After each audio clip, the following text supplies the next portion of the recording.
Tudo bem, pessoal? Como é que vão vocês? Meu nome é Fernanda Angelini, eu sou psicóloga. A minha abordagem dentro da psicologia é a cognitivo-comportamental. E nesse Setembro Amarelo, que é o mês da prevenção ao suicídio, a Unimed Rio me convidou pra gente poder falar com vocês sobre um assunto super necessário e importante, que é a depressão. Afinal de contas, a depressão é a maior responsável pelos comportamentos autodestrutivos. E hoje eu estou sendo convidada para contar para vocês de peito aberto, como paciente e como psicóloga, como que a gente pode falar sobre esse assunto. Mas antes da gente começar, eu quero que vocês se inscrevam no canal, deixem seu like e fiquem comigo até o final, que eu tenho certeza que essa conversa é super valiosa, vão poder ajudar muitos de vocês. Vamos lá?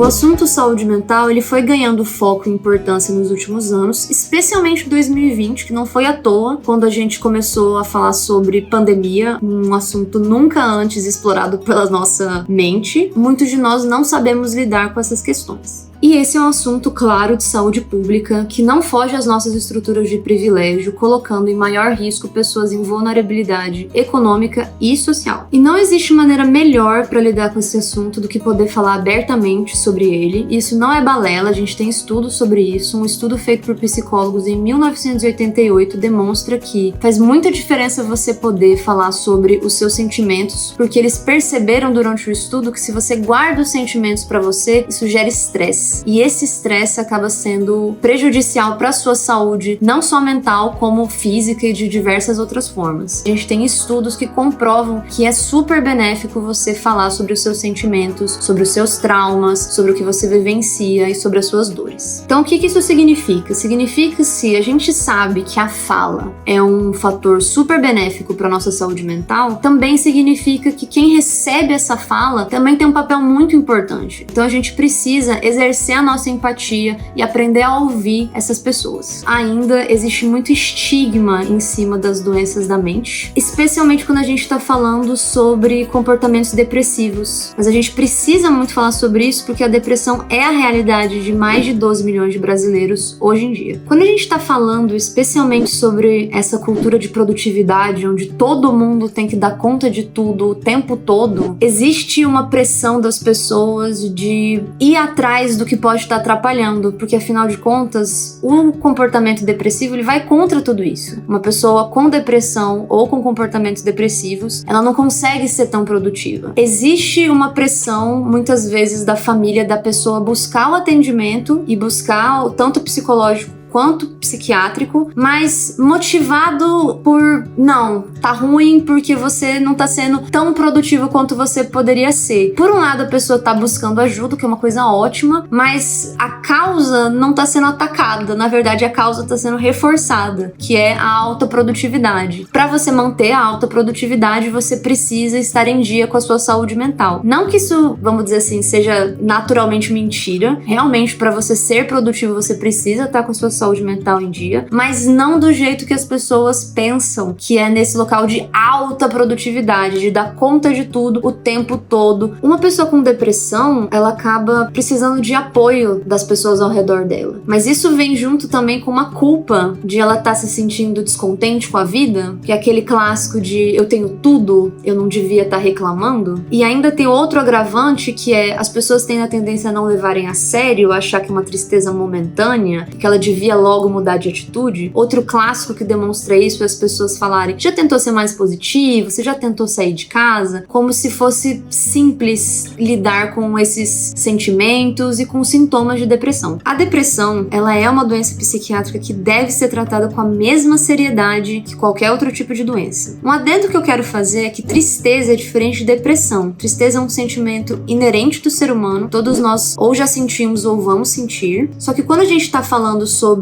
depressão, o que a gente quer dizer? Que ela não é o oposto de felicidade. A depressão, ela é a falta de energia, a falta de vitalidade, a falta de motivação. Muitas vezes as pessoas querem fazer alguma coisa, elas simplesmente não conseguem. Ou seja, a depressão mexe nas funções básicas do nosso cotidiano. Como que a gente vai saber identificar se uma pessoa tá com depressão ou não? A realidade é que não tem muito uma resposta certa para isso. Você não consegue fazer um raio-x e descobrir se você tá com depressão ou fazer fazer um exame de glicemia para saber que você tá com diabetes. Depressão não funciona assim. Então, acaba que ele tem uma ampla gama de comportamentos e sintomas que podem acabar aparecendo. O recomendado que eu acabo pedindo é para você buscar realmente ajuda, superar o estigma e o preconceito e procurar a ajuda do psicólogo, do psiquiatra, para te ajudar a ter certeza do diagnóstico. E às vezes a gente tem uma certa resistência com o próprio diagnóstico, até mesmo porque as pessoas ao nosso redor têm a tendência a diminuírem os sintomas e os comportamentos. Nós também acabamos tendo essa tendência e tendo uma certa negação de não, isso aqui é frescura minha, não, amanhã eu já tô boa, isso aqui não é nada. Que é um problema que a gente tem, como a gente já vem falando aqui no vídeo, de só buscar ajuda quando a coisa já tá muito feia. Pra poder frisar com vocês, não é só a falta de energia, que é um dos sintomas possíveis, mas vocês podem pensar em mudanças abruptas de comportamento, acabam sendo um sinal a se tomar cuidado. E a gente também precisa lembrar que as pessoas não demonstram os sentimentos da mesma forma. Não é porque a pessoa está em depressão que ela vai ficar chorando o dia inteiro, por exemplo, ou que ela não vai ter momentos de felicidade. Como a gente já vem falado, depressão não é o oposto de felicidade. Para citar para vocês alguns tipos de comportamento para vocês tomarem cuidado, a gente pode citar fadiga, mal-estar, dor crônica, alterações na libido, agressividade. Alguns desses comportamentos podem ter uma variação gradual ou uma variação abrupta. Apesar de eu estar citando todos esses comportamentos, uma coisa que eu gostaria de ressaltar é: não façam autodiagnóstico. Procurem ajuda psicológica e psiquiátrica. E, em adolescentes, a agressividade excessiva também pode aparecer como sintoma de depressão. Outro aspecto recorrente que muitas pessoas desconhecem é a distimia, que é uma forma de depressão mais branda, mas que ela tem a tendência a durar anos e anos. É muito comum uma pessoa com distimia ter uma vida mais funcional. Ela consegue exercer suas funções básicas. E até mesmo porque ela consegue ter obrigações, ter hobbies e ir pro trabalho, ela é ainda de difícil diagnóstico, mas ainda assim é necessário intervenção psicológica e psiquiátrica. E é importante lembrar que o número de sintomas, tanto na depressão quanto na distimia, não determinam a gravidade do caso. Querendo dizer, você não precisa apresentar todos os sintomas de depressão para ser diagnosticado com depressão. E quando você tem uma pessoa com depressão ou com sintomas depressivos, quando ela é tomada por essa angústia, é muito importante que ela tenha o apoio emocional, que ela tenha uma rede de apoio, até mesmo para ela conseguir buscar ajuda. E vocês devem estar se perguntando como podemos agir e se existe alguma maneira correta de ajudar. Antes de eu responder essa pergunta, eu vou passar a palavra para o Dr. Theodor, que é psiquiatra e psicanalista, e ele vai estar falando para vocês como que surgiu a campanha mundial do Setembro Amarelo. Essa campanha de prevenção ao suicídio teve início em 2003 com a criação pela Organização Mundial da Saúde do Dia Mundial da Prevenção do Suicídio, tendo sido encampado no Brasil em 2014 através de algumas instituições. O evento que estimulou a escolha da cor amarela e do setembro para a referida campanha foi o suicídio em 1994 de um jovem americano de 17 anos que tirou a própria vida dirigindo seu carro amarelo, restaurado e pintado pelo próprio jovem. Já em seu enterro, os pais e amigos desse jovem iniciaram a campanha de prevenção ao suicídio, distribuindo fitas amarelas com as mensagens de